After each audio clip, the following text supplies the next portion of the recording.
Today, we're looking at pandas. We're looking at Panda Nation, the construction and conservation of China's modern icon. And the author of that book is Professor Elena Songster, who is a professor of history at St. Mary's College in Northern California. She has been working on this topic for quite some time and has produced a really amazing book.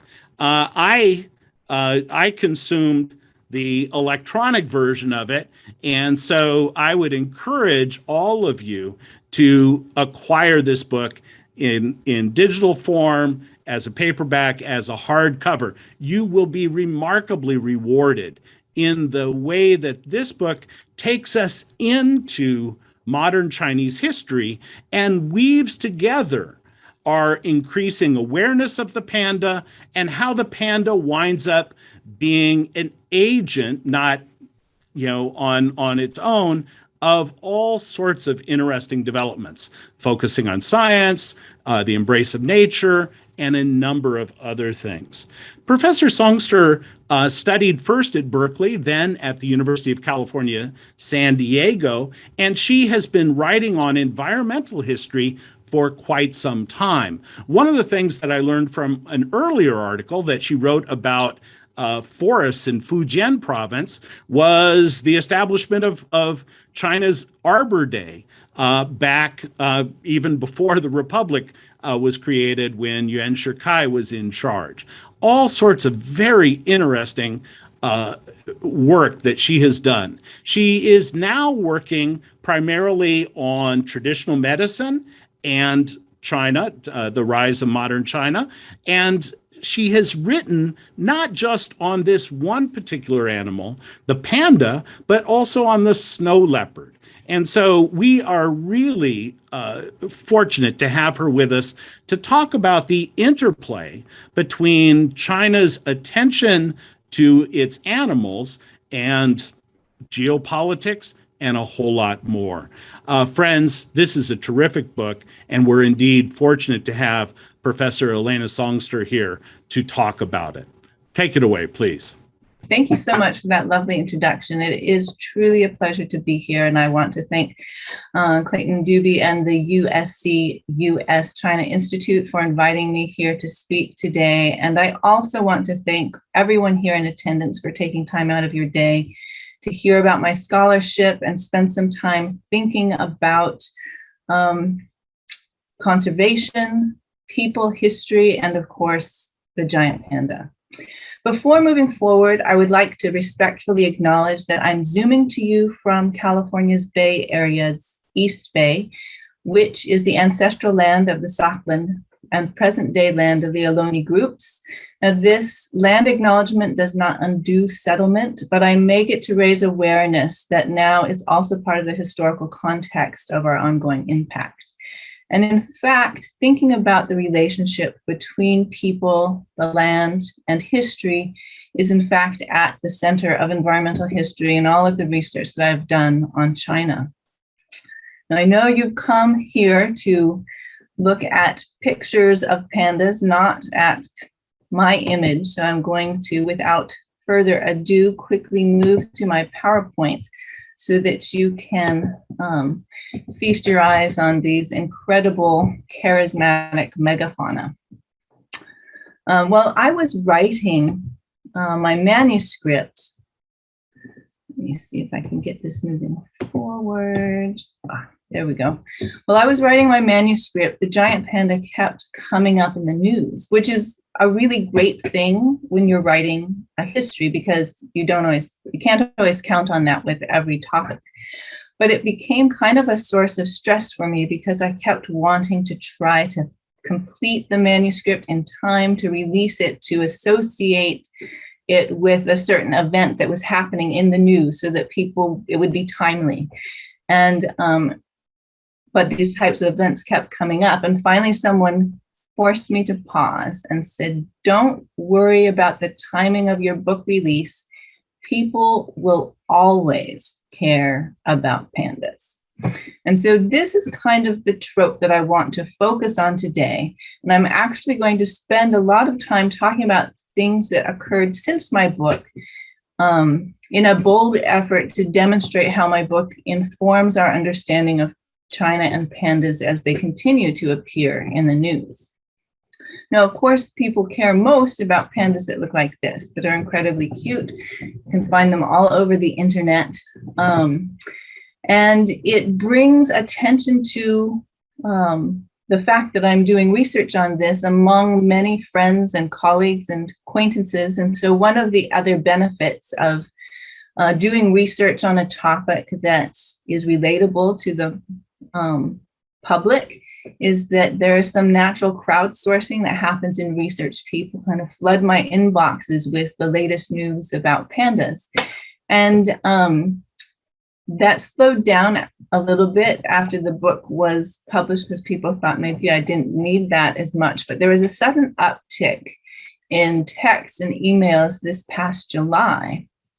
And people were drawing my attention to a very recent announcement that the giant panda was no longer endangered.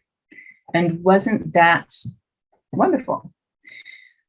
Now, I was quite surprised by this not because of the news. In fact, that was quite old news. Back in 2016, the Red List for IUCN, which is the International Union for Conservation of Nature and Natural Resources, had downlisted the giant panda from endangered to vulnerable. And so it was surprising to me not that the panda was no longer deemed endangered.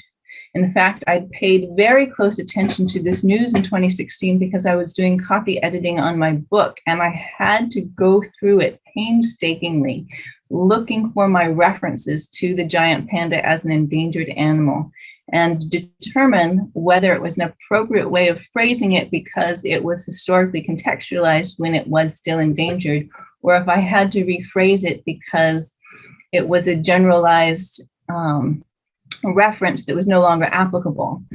And so I was very aware of this news in 2016. And so why was it returning now? Well, it didn't take long to surmise that the new news wasn't that the giant panda was no longer considered endangered, but rather that China no longer considered the panda endangered. Back in 2016, the government of the People's Republic of China had actually opposed the downlisting of the giant panda from endangered to vulnerable. Why? Because they were afraid that people would stop caring about the giant panda if it was no longer considered an endangered species. And so they maintained its status within all of their documents as endangered, and disacknowledged the IUCN's ranking of it. And so then this, of course, begs the question, what happened in 2021 that shifted the government's position on this very central question related to its kind of most famous, iconic animal? And so I drilled down on this, and I didn't actually find any special event. The announcement referenced the same census numbers that IUCN had referenced in 2016 as part of their decision. So those numbers haven't changed. And so I think that what the People's Republic of China government realized was the same thing that I had, is that people will always care about the giant panda. But I think that it's a little bit more complicated than that, actually. There's a kind of paradoxical way that you can read this announcement. And one thing that it indicates is that the People's Republic of China is quite strong. It's in a position of confidence and strength because it didn't even really have to pretend that there was new data to justify the shift in acknowledgement. it could just assert it, and it could decide when it was going to change its position on this particular issue, irrespective of international bodies and other decisions and experts and their opinions. On the flip side, this also indicates something that I spend a lot of time discussing in the content of my book, which is the purpose the Panda serves in terms of a diplomatic tool. Bringing this announcement out at this time also indicates that the government of the People's Republic of China is in need of positive PR. And as my book demonstrates chapter after chapter, there's really no more effective tool of bringing forth a positive image of China than good news about the giant panda. And so they, by bringing this forth, have really deemed the giant panda in a better position than it had been previously. They've taken ownership of this narrative.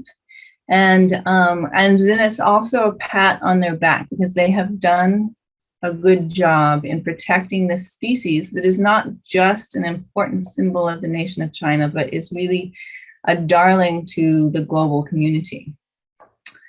But it isn't completely without any significant shift in things that have happened in China. They have continued to be active in their protection efforts.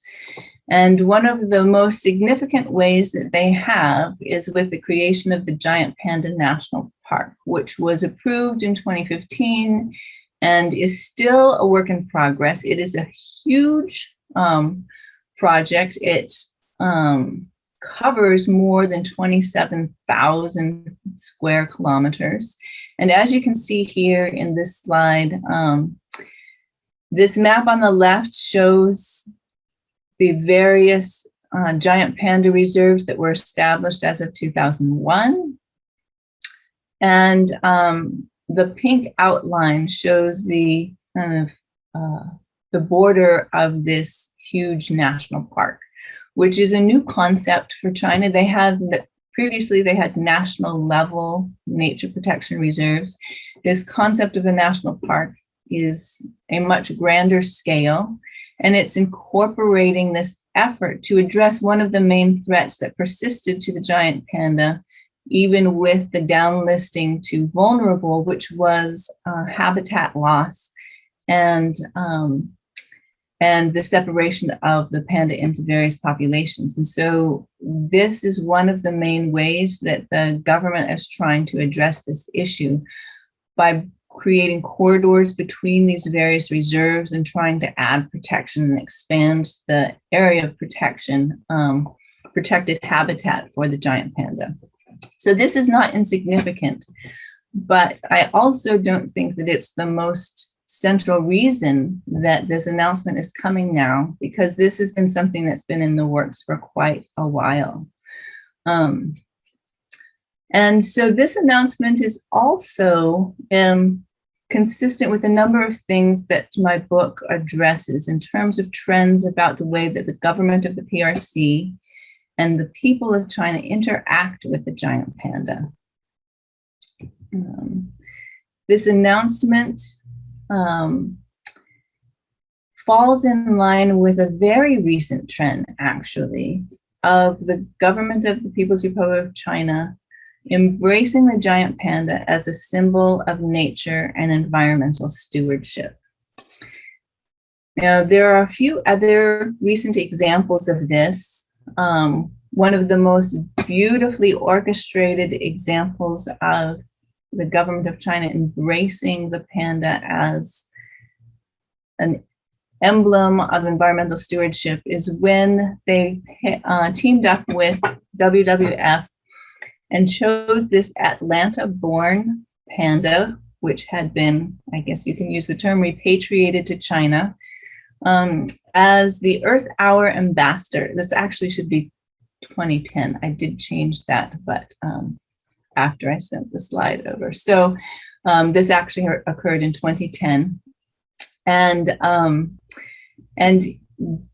with this kind of grand ceremony. I don't know how many of you are familiar with Earth Hour, but it's an opportunity to draw attention to a global effort to reduce the use of energy by shutting out the lights for an hour and around the globe. And so Meilan, this panda that was born in Atlanta and had returned to China,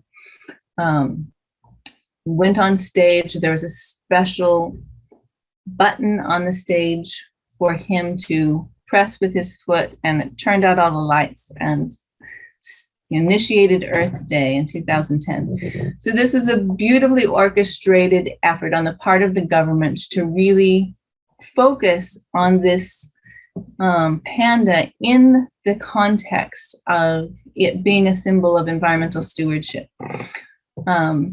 Subsequently, and this was one of the very early examples actually, subsequently they have done other things. China is the leading solar panel manufacturer, and why not take advantage of the rather simple kind of graphic nature of the giant panda image to actually use solar panels to create pandas in solar farms.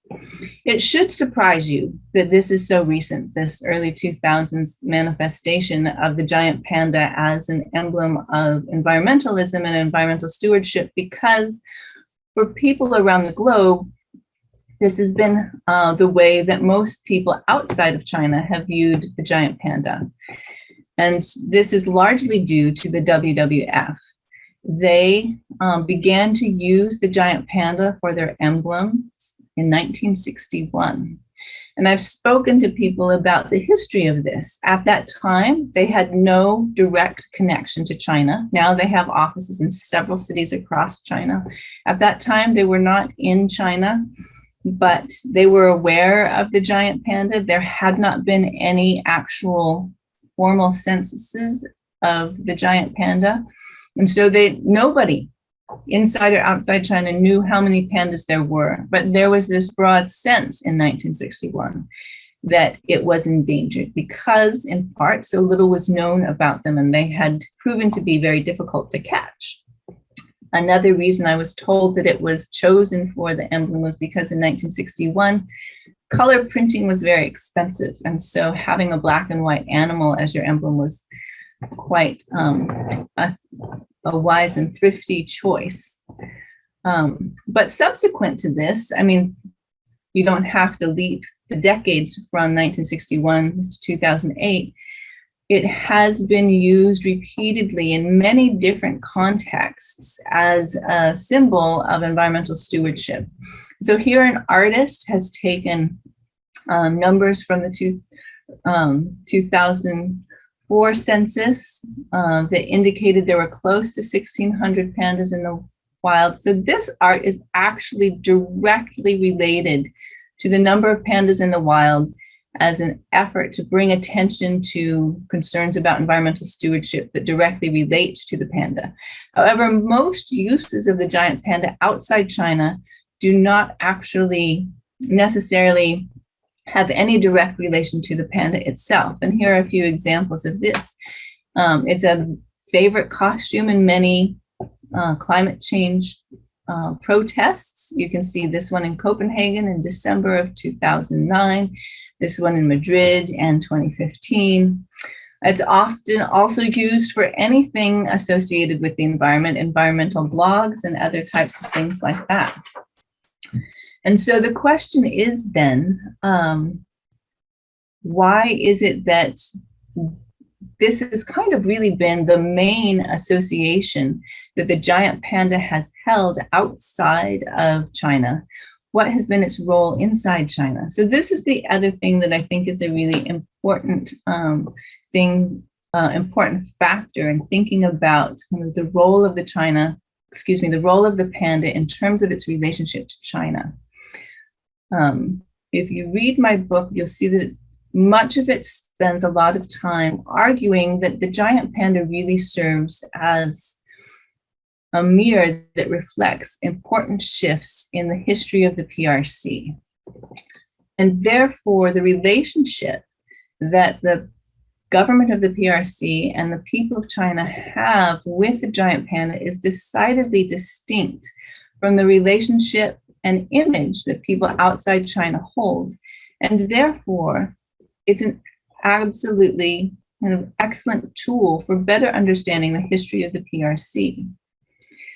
When the giant panda first appeared in zoos in China in the mid-1950s, it was utilized as a means of teaching scientific thought to this young communist nation, full of people that the government was trying to bring into what its vision of a modern scientific focused world.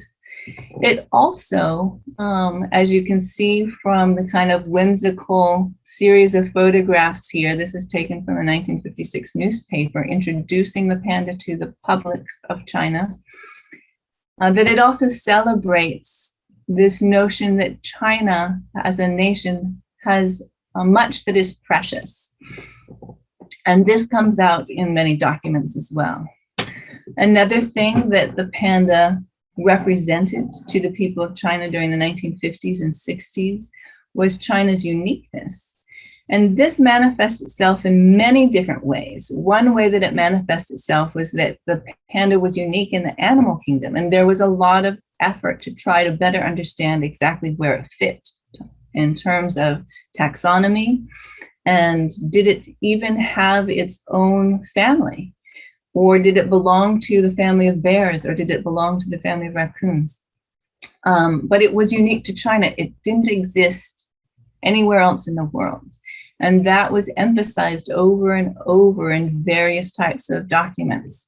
And so the founder of Panda Electronics, which, by the way, still exists, you can go to China today and buy Panda Electronics,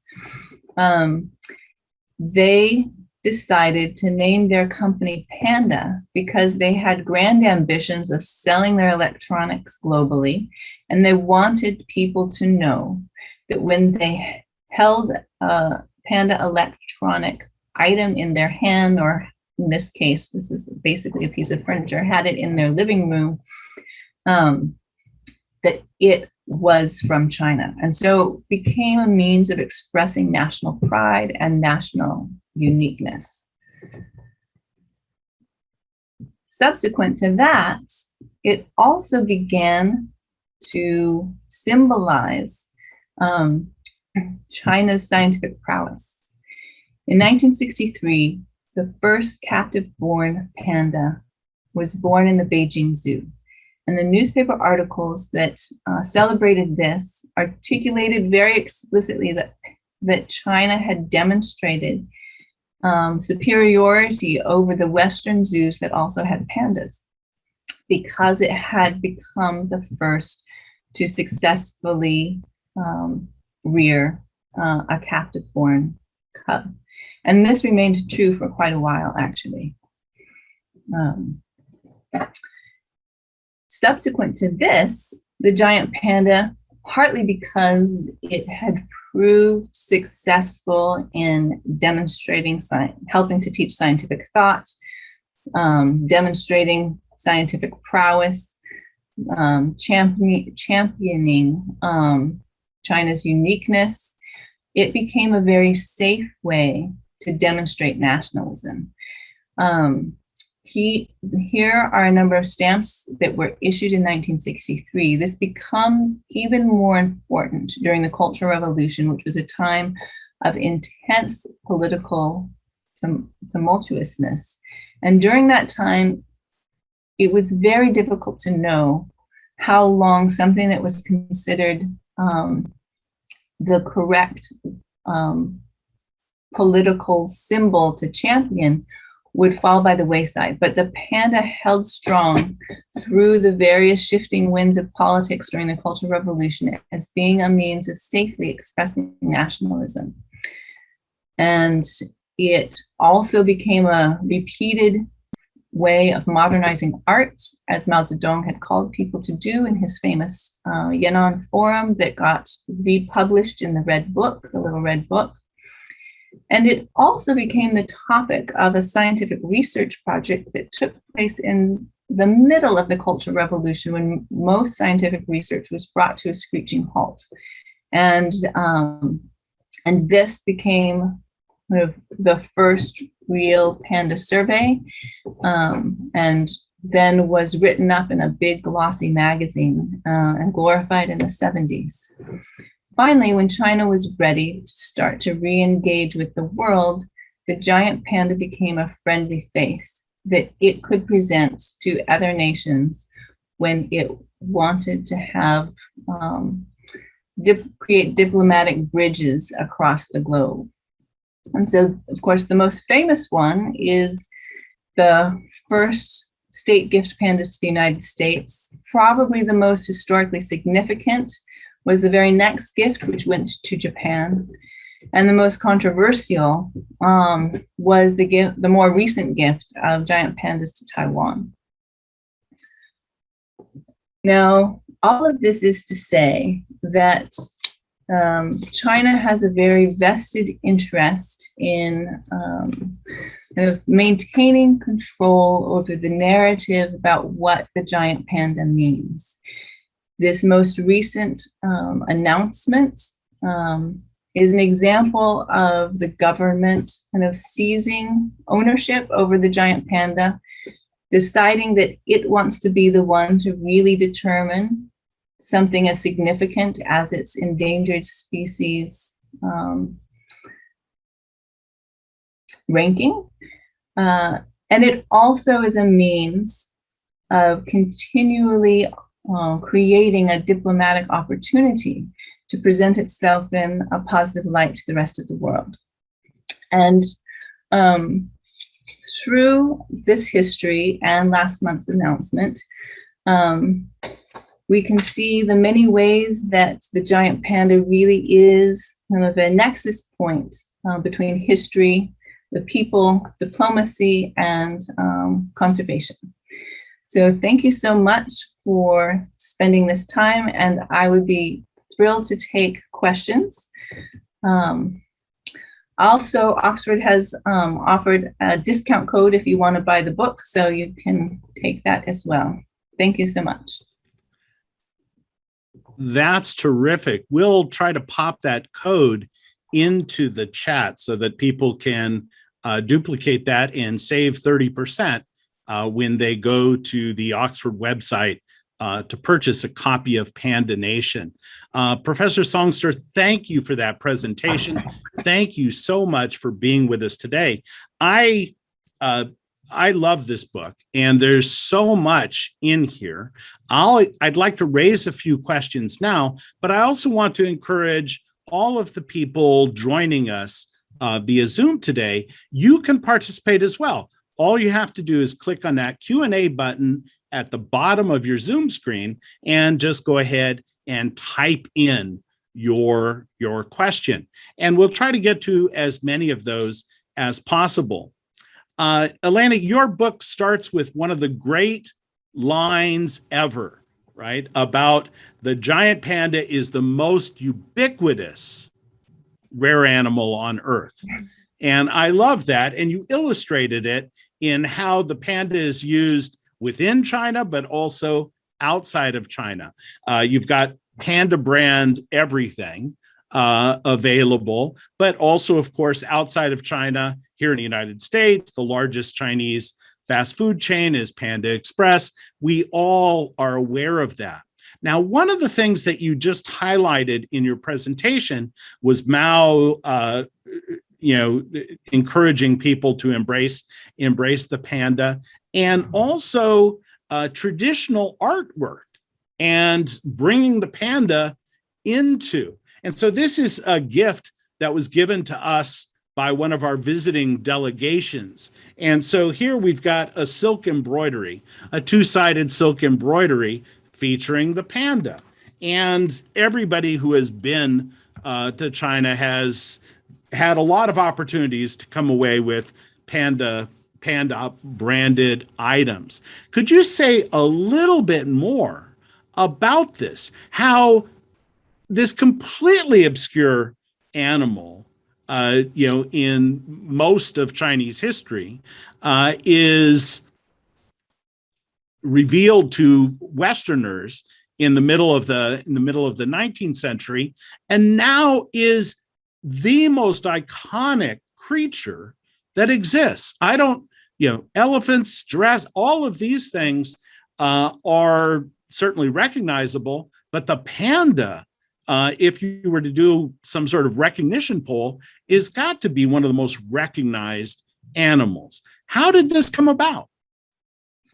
So, this is an excellent question. It's one of the things that inspired me to dig deep and continue this research beyond. It started out as a graduate student seminar paper. And when I discovered how recent its history was, I became intrigued because its presence in all of these traditional art forms gives everyone the impression that it has traditionally been in those traditional art forms. There is actually one excellent study that counters this notion that it didn't exist in ancient Chinese history. I have looked through lots of kind of iconic tomes, the Materia Medica and various classics, and there are most books about the panda, and maybe even especially scientific books about the panda, begin with a delve into these ancient texts, and there's an effort to find references to the panda, but none of them are really convincing.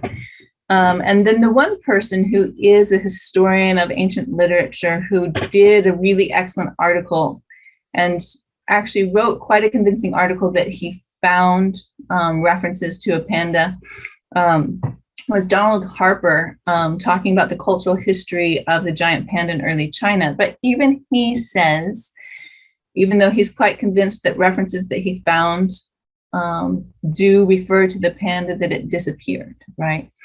And so I wondered about this quite a bit and why the panda wouldn't exist in ancient art, because so many other animals do. You mentioned several of them: tigers, elephants, even cicadas and grasshoppers can be found in very ancient and traditional style art.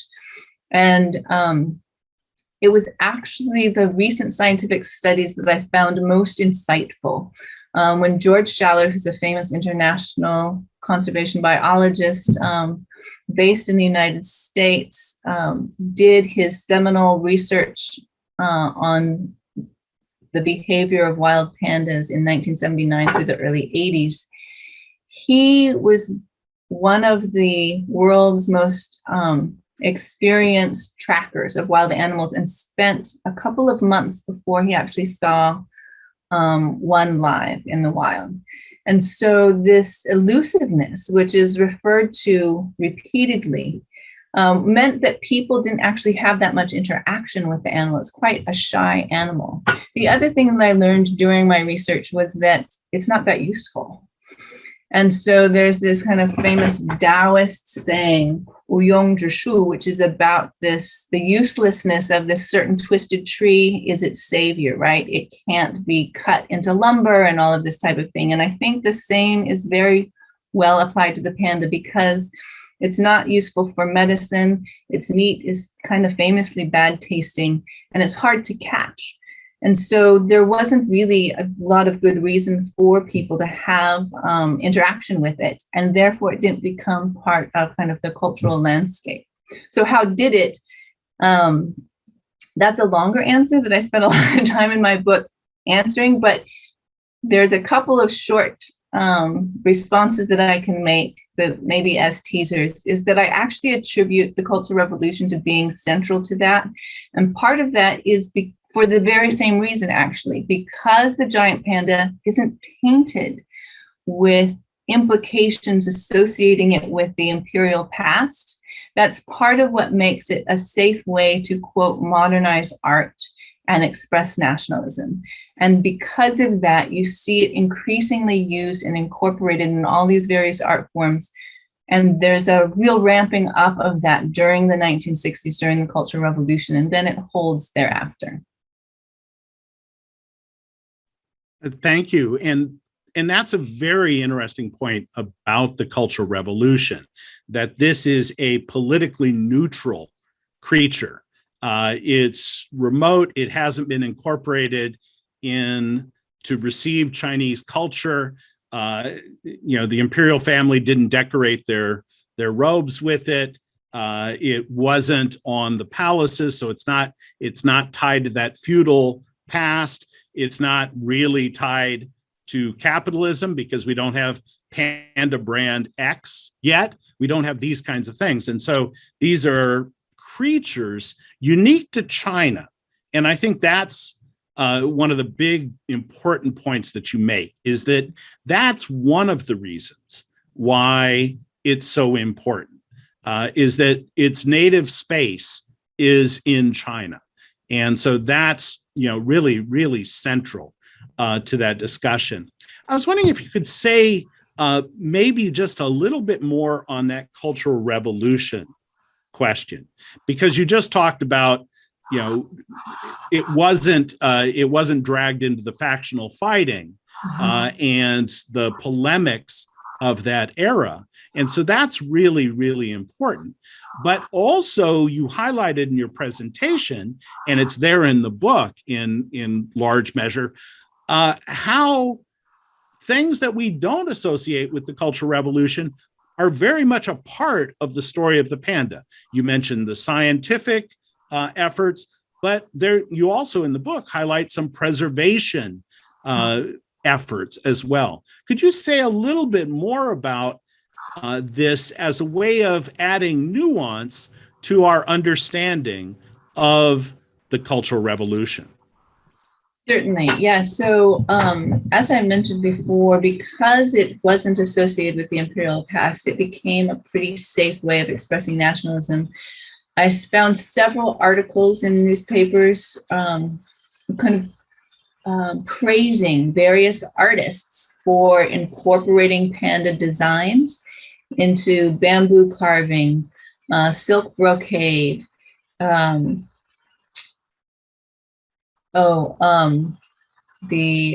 porcelain painting and other types of things.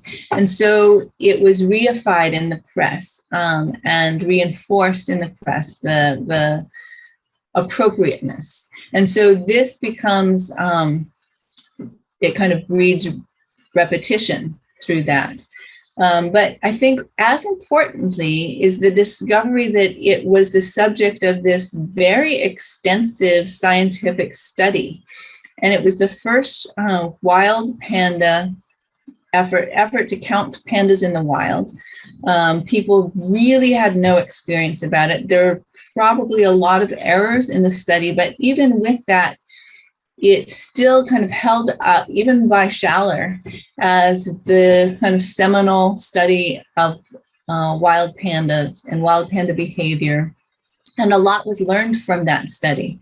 And so experts were brought from Beijing, sent all the way to Sichuan to engage in scientific research, when others, including subsequent panda researchers, were sent to labor camps and made to do very menial tasks and learn from the peasants.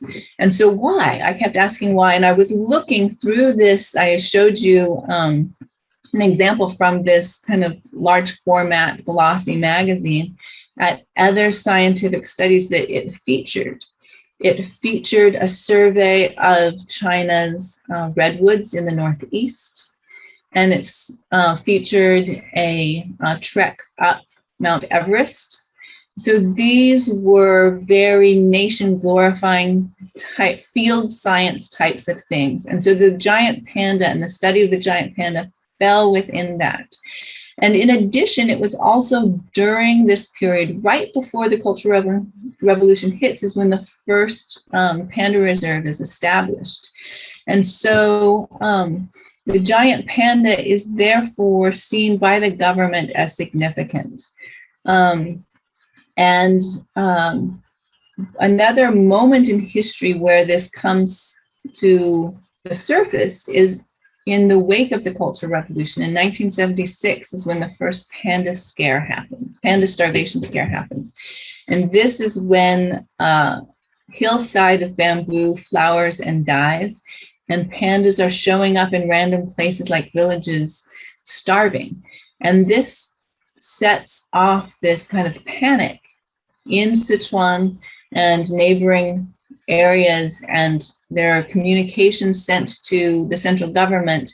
And you realize by the force of their response that they really consider this animal precious to China, and that 1976 is very significant because Mao dies, Zhou Enlai dies, Judah dies, and they have this huge devastating earthquake. Yet even amidst all of this major news and shifting in kind of what it means to be China, the government is still putting forth tremendous effort to save this animal. And that reflects a huge investment on the part of the government and the degree to which they value this as an important symbol of China's uniqueness. Now, I think that's a fascinating story, particularly this part about 1976. It's not as though there aren't other considerations, but in the midst of this, that energy and effort goes into it. We've got questions coming in about pandas in the United States and what to do when pandas are in conflict with other needs and things like that. I definitely want to get to that and to get to the diplomacy part of the discussion, which is such a wonderful part of your book and you've highlighted in your presentation. But I wanted to ask about starvation. You just mentioned this 1976 Starvation Scare, but in the book, you also highlight this Starvation Scare that was false. It was a scare without a real hazard. And in the book, you highlight how that represents, it's not that the panda belongs to China, it's that the panda belongs to every Chinese.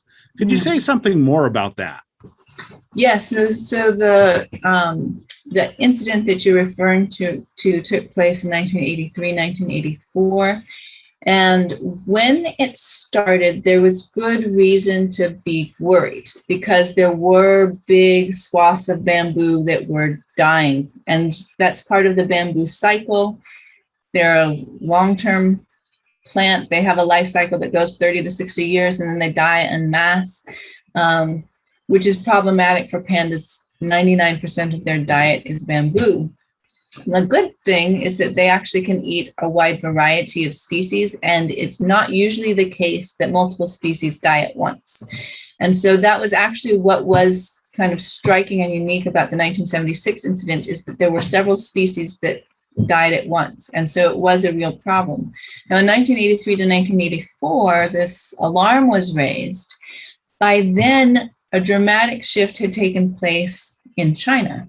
And so here's where I'm talking about, this is an example of the giant panda being a really excellent kind of reflection of its environment, meaning kind of the politics and culture of what's happening within the People's Republic of China. By the early 1980s, Deng Xiaoping's economic reforms had started to take place. People were starting to make money. And what struck me about this particular incident was that there was, again, this big alarm raised. And but instead of it just being seen as the government's responsibility to respond, which is what happened in 1976 and was impressive in itself, they sent funds, they sent experts, they sent people to study bamboo and plant it.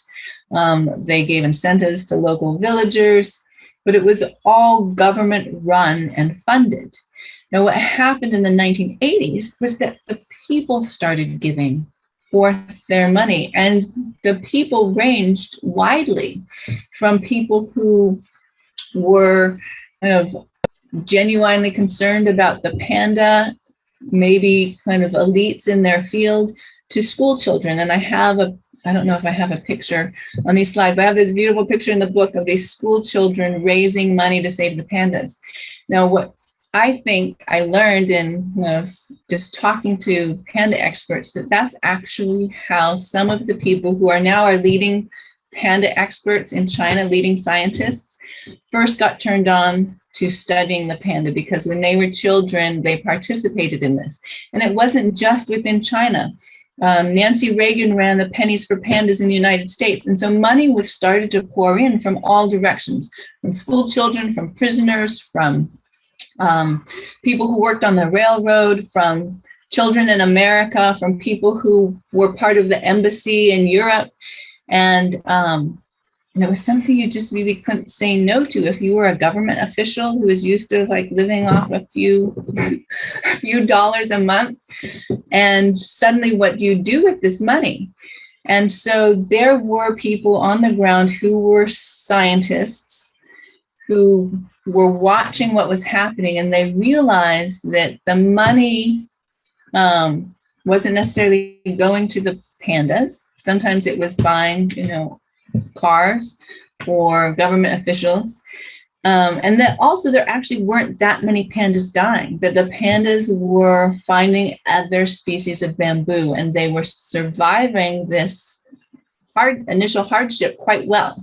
And they weren't actually dying at rates higher than typical. And so some scientists were brave enough to go against the government and speak up about it. But mostly what ended up happening is over time, the government thanked everyone for all of their contributions and said that it's because of that they were able to save the pandas from starvation. And so there's never any press recognition that the pandas weren't really starving, but there are some scientific articles, both in Chinese and in English, that attest to the fact that the starvation situation wasn't as bad as it was portrayed to be. But what is most striking to me about this example is the way that it reflects the shift in the economics of China and the attitudes about nature, that the people of China really saw the giant panda as something that they cared about and could contribute and should contribute to saving, where prior to that, it was really the government's responsibility. And I think that shift in attitudes and understanding of nature is really interesting. Oh, absolutely. And it's one of the many reasons to get and read your wonderful book. We've got questions here, including one from one of your mentors, and we'll get to these, but let's go back to the panda diplomacy question and the role of pandas as an extension, a real extension of the Chinese state reaching out to other countries. And it doesn't start out that way. In the book, you talk about, they give a couple pandas to the Soviet Union. They give panda to North Korea. It's combined with other animals and things like this. And there's almost no notice within China of this outreach. And I don't know about the notice in the other countries, but this is not what we think of when we think of panda diplomacy. As you highlighted, you've got the push of people at the National Zoo in Washington when the pandas arrive in 1972, and then the Japanese example, again, former countries that had been at odds with China, and these diplomatic gifts. Maybe you could say something about that and the evolution from gifts to scientific cooperation, which is, again, a really important part of your book.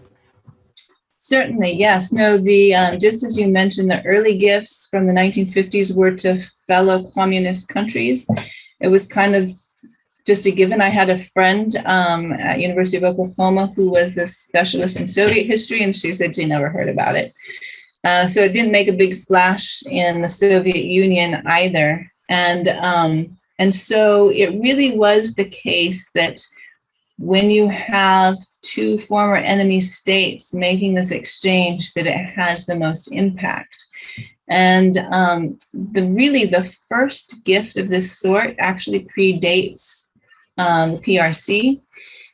Song Meiling, who is also known as Madame Chiang Kai-shek, gifted 2 pandas to the United States to thank them for their help in their fight in the war of resistance against Japan. And there's these pandas took this harrowing trip across the Pacific through like Japanese still controlled territory and made it to the United States and survived. It was absolutely amazing. But because of the nature of the shift of control over China, it didn't become the first of anything exactly. But what it did do is people in China recognized that this is something that was highly appreciated.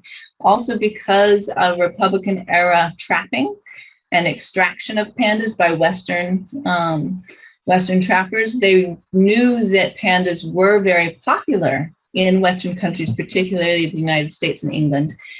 And so this was just something that China was aware of, but it didn't actually have a huge impact on the way the panda was seen within China. And in fact, you were talking about a recognition quiz, and like everyone would know what a panda would look like. I really don't need to show slides of pandas, but everybody wants me to, so I do. But everyone knows what they look like.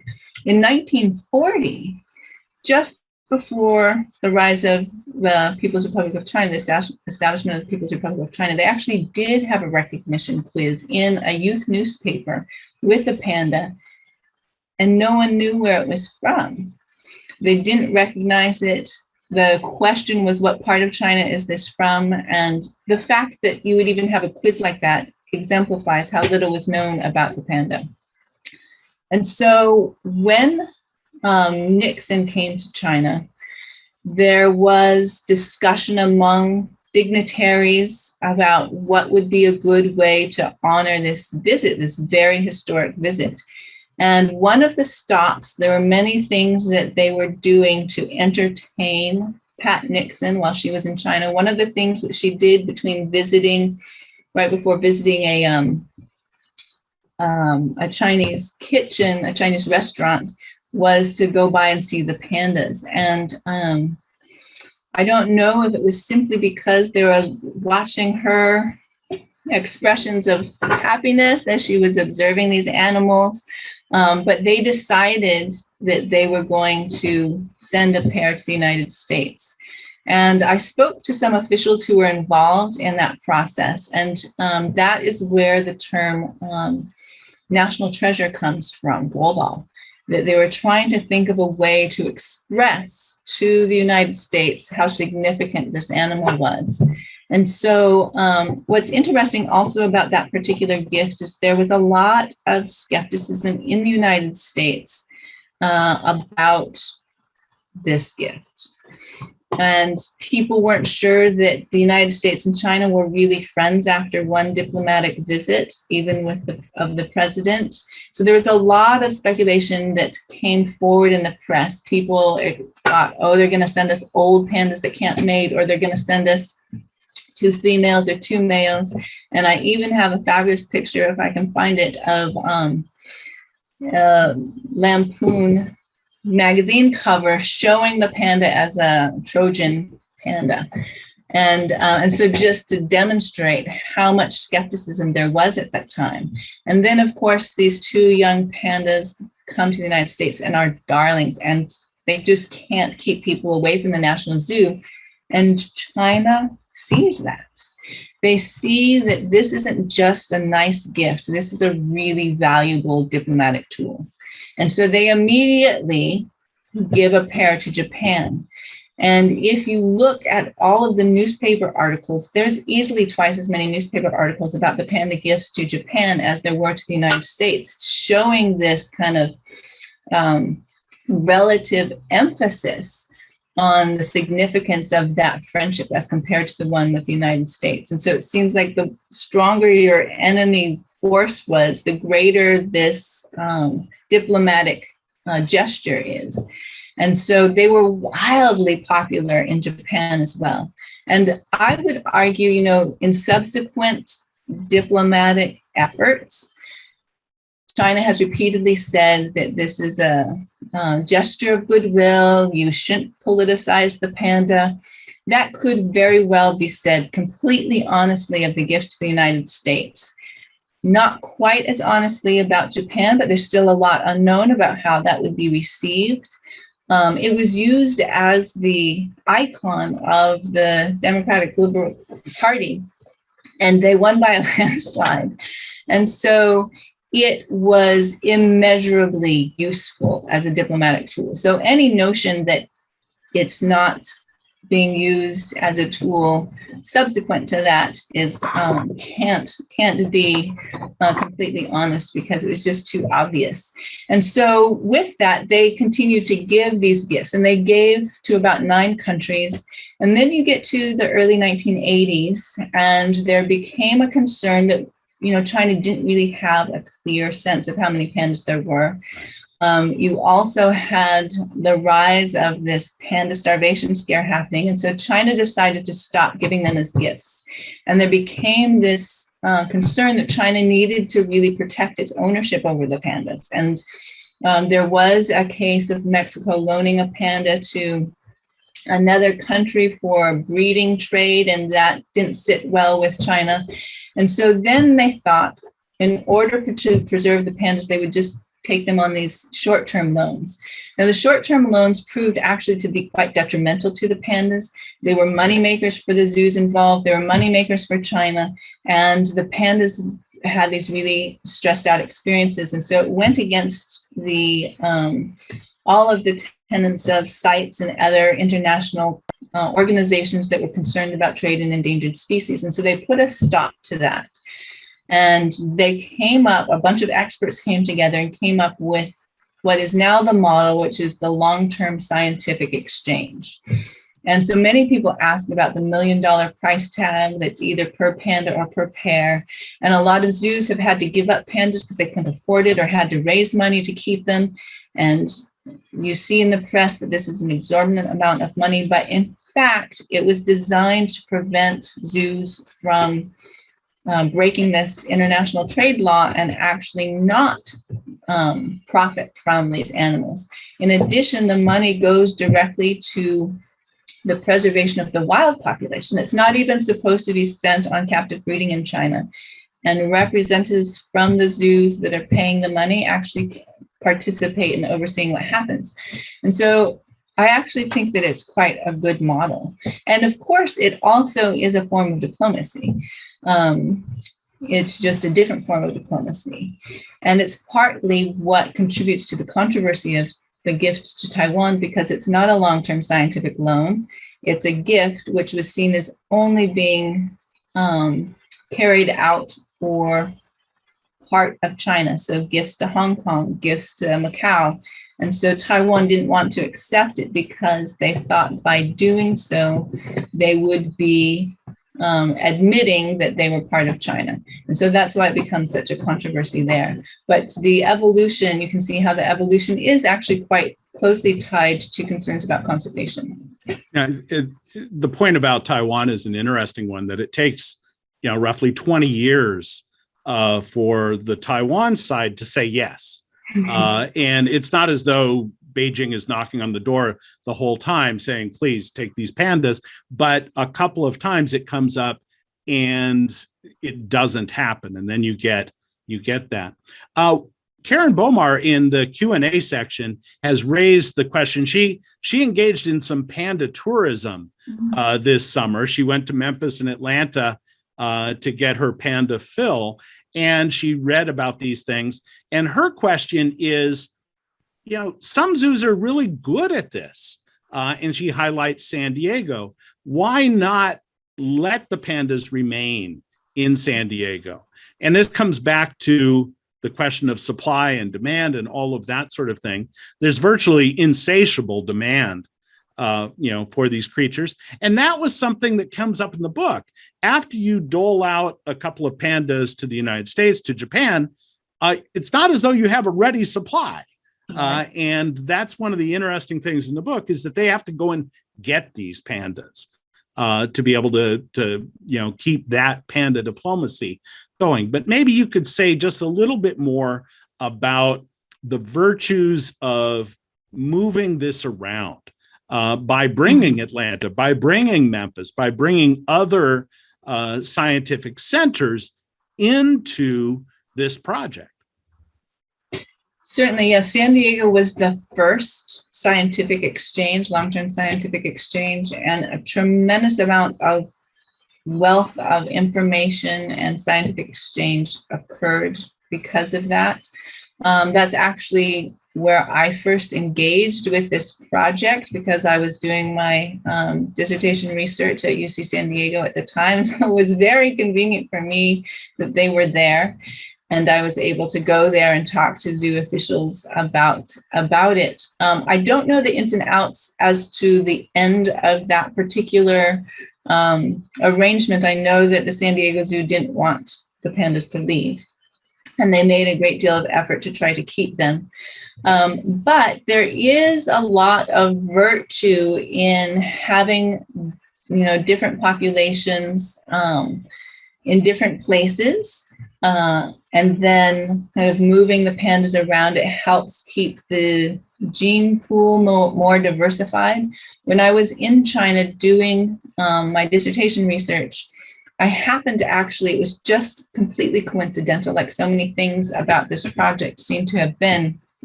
I happened to be at the Wanglang Breeding Center when scientists from the San Diego Zoo and the National Zoo both came to engage in a scientific exchange at that time. I actually got to witness a panda breeding event, and I talked to scientists from both of these zoos. And one of them was saying that there were particular males that had contributed more than was considered to be a healthy amount to the gene pool. And so there was an effort to try to diversify that. And by having, the other thing that happens, and one of the things that was happening at this particular exchange in Wolong, was that these are scientists who are working on these animals and observing them and trying out different things.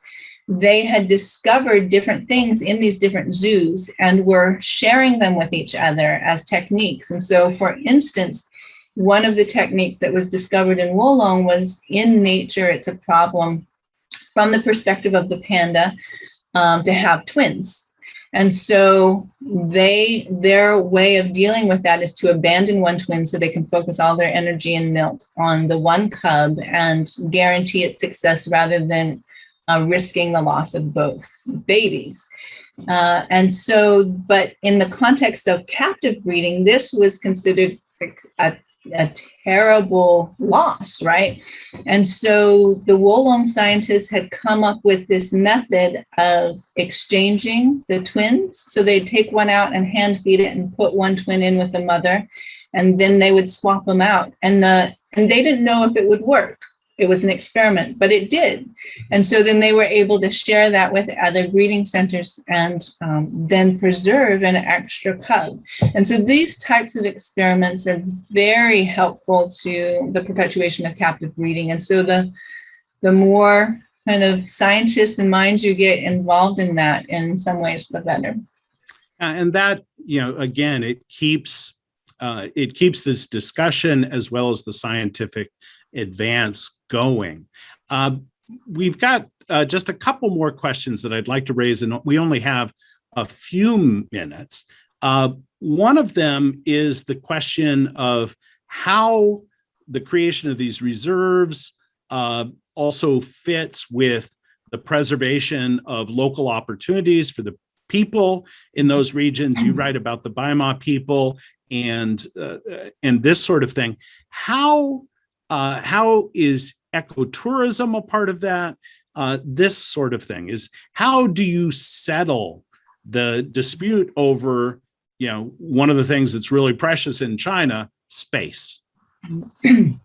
Yeah, so this is an interestingly different question in the context of China than you find in a lot of parts of the United States, because in the United States, there aren't huge populations in the nature reserves. And part of that is because we've we've pushed people out. That's a big important thing to recognize.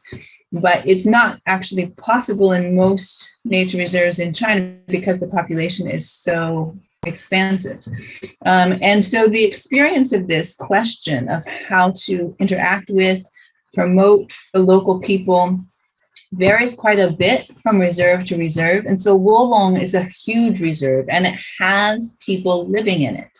Wanglang, which is the reserve I focus on in my book, is quite a small reserve. And there actually weren't people living in it. They didn't push people out, but there were people on the fringe who used it for things like herb collecting.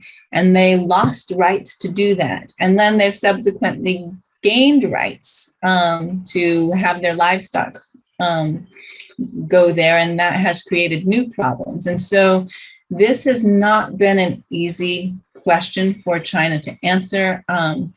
The WWF was very concerned about this, actually, and this is one of the really one of the ways that Professor Lu Zhi really made her mark early on. She was an early panda expert, and one of her early jobs was to work for the WWF. And she was very concerned about making sure that the local people were not sacrificing for the sake of the animals, but she also very much was concerned about the preservation of the panda.